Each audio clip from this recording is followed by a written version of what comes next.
Hope everybody had a good lunch. You know, I look around the room and there are new faces, which is fabulous. Otherwise, we really would have a dead-end formula for a new emerging industry. And then there are other people that I see in the room, and Richard referenced it earlier about our first trip to the SEC. And then one of my favorite people in the world, Candace Klein, is here in DC, which is wonderful. Joy Schaffler, who gave her views, and Joy, who struggled with whether or not she was or wasn't a founding member of CFRA, CFPA. She's honorary at the very least. And Steve Sinelli as well, as I look at Steve. Obviously, Steve's been doing this a long time. Brian from Canada. What I want to say, this is all in the context of this is not 3 years ago. We're not having the same conversation, which was a bit like just spinning our wheels about all the concerns in the industry that the regulators were going to have with any of the provisions, truthfully, and the concerns about fraud and the concerns about curation versus whether or not a funding platform can curate, cannot curate. It's 3 years later, and I'm here to debunk a lot of the mythology if you're not aware of it. Title II is alive and well, and it's doing exactly what it was supposed to do. It may, as Sarah points out, not be as large a current opportunity as maybe some people portrayed it to be. That doesn't disqualify or invalidate it in any way whatsoever. Legitimate people, small business people, who previously might not have been able to raise capital have done so. That was what the Jobs Act was all about. Title III will allow a different group of people to do it, and Title IV similarly has its own relevance to certain members of the community who will find their own way to use it one way or another. Welcome back, Joy. So the things, and we're debating whether or not Title III still has a right to proceed, which is an absurdity. It was a bipartisan congressional piece of legislation signed into law by President of the United States. It has to happen. It's mandated. So the discussion about its merits again, I'm sorry, that ship has sailed, and it must proceed because it is what Congress said ought to happen. And actually, it offends me that that conversation still takes place. You can debate what rules should be part of the final rules, and I think that that's a worthy conversation to make sure it's as viable program as it can be. But I've listened to 3 years worth of nonsense about whether or not it's going to be problematic. People will lose money. I've lost money. Other people will lose money. People lose money every single day in different programs. Registered securities, just because things are reviewed by the SEC doesn't mean that those securities are not risky. That's nonsense. So Title III needs to proceed. And the good news is that Title II has already proceeded and is doing good things. The fact that we have representatives from other parts of the world that are taking interest and already have crowdfunding, various iterations of our Title II and III, demonstrates that there is an absolute worldwide interest in entrepreneurship and raising capital. And not everybody went to Harvard or Stanford Business School and knows the right lawyers and investment bankers. And the reason I'm passionate about it, even though I actually come from a successful legal family and take the responsibilities of lawyering seriously, there's an equal responsibility with the retailization of securities programs to enable people who don't have access to capital to have access to that capital. And Title III is a way of putting our substance behind what our rhetoric, which is, we always say, oh, in a democratic society, everybody should have the right to vote. Well, in a capitalist society, everybody should have the right to invest a certain amount of their money the way they want. It doesn't have to be forced through the established channels so people can get their tithing of commissions through registered securities. I just don't believe that. People have the right, like friends and family, to invest in private securities, and they should be able to do it online. And I'm winging this, by the way, because Sydney didn't tell me what to talk about today. But what, and so that great populism, I believe, and hopefully someday I'll actually get to witness it. Title II in a year and a half has done good things, as I mentioned. And the other thing, and you have to really look at the underlying data point, which is what Richard is so specialized in. So there's some things that are happening in Title II crowdfunding, which I'm encouraged by. I don't have as many good data points as I want, and Richard mentioned it earlier.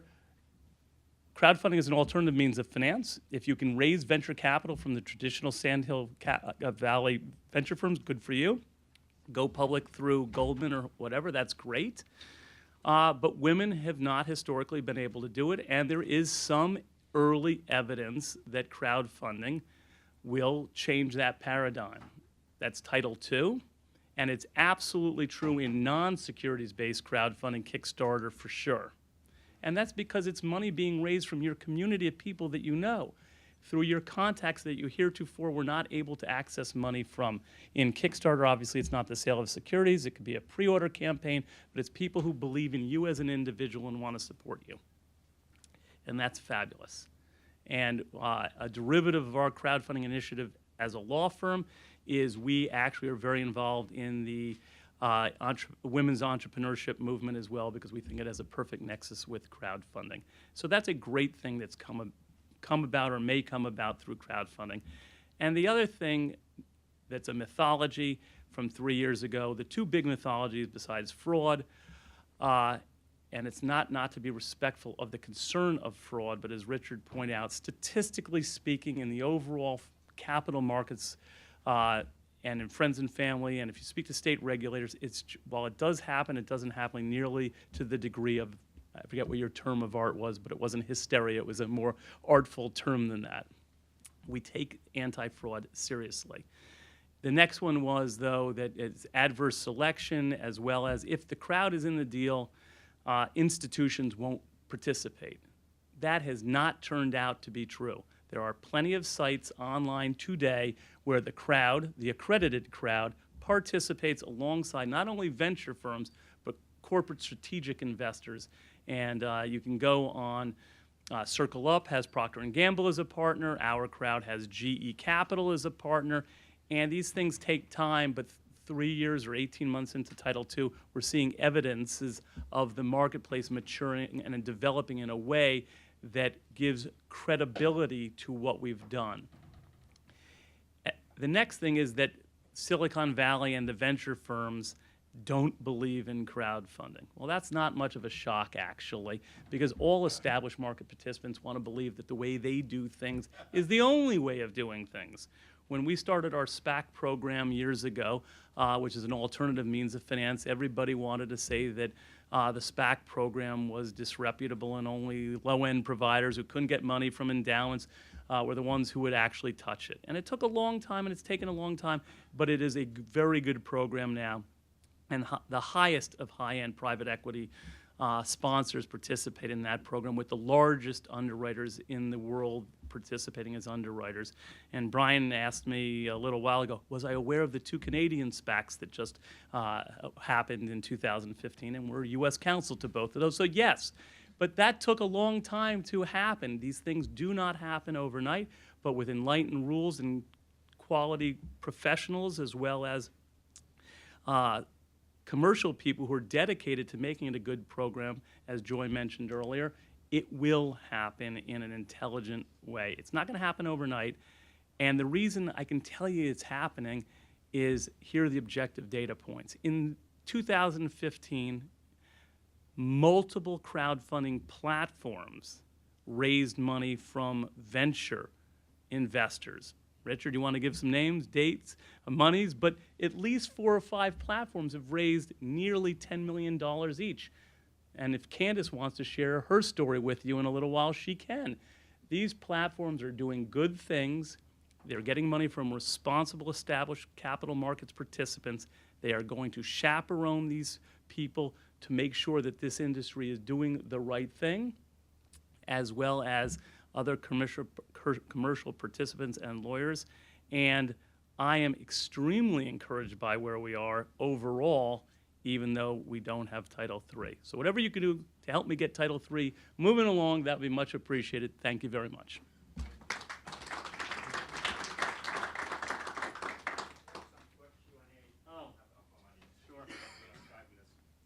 I'll take the easy questions. I'll give Mark the difficult ones. Where's the petition? Thanks, Kim. Any questions? I guess the early panels did a good job. Well, a gentleman in the back. Yeah, so Bill Cunningham, Doug, you and I spoke about 2 years ago. I gotta say, I'm pleased, but I'm a little shocked by your change in attitude about crowdfunding in general. You recall that you and I had a conversation about 2 years ago where the talk back then was all of this fraud stuff. Oh, it's gonna be fraud. And I was specifically focused, I launched blackcrowdfunding.net back then, ran it for a year, specifically focused on the impact that it would have on minority and women companies. And it seems to me that the whole crowd has come to my way of thinking, which is good. But I'm wondering kind of where that change is coming from. What's changed in your attitude about Title III and Title IV crowdfunding from 2 years ago? And I forget that, you remember that conference, right? It was at that hotel right around the corner from Union Station. That Sarah was there, was a couple of other things. The George. It's funny, I remember the hotel, not the conversation, actually. I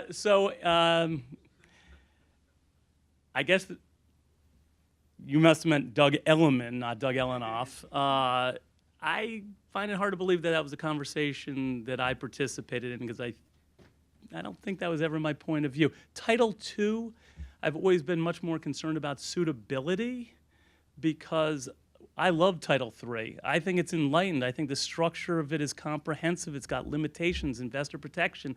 It's regulated. It's done online. It's transparent. So with all due respect for your passion, clearly, I don't think I was worried about fraud in that regard.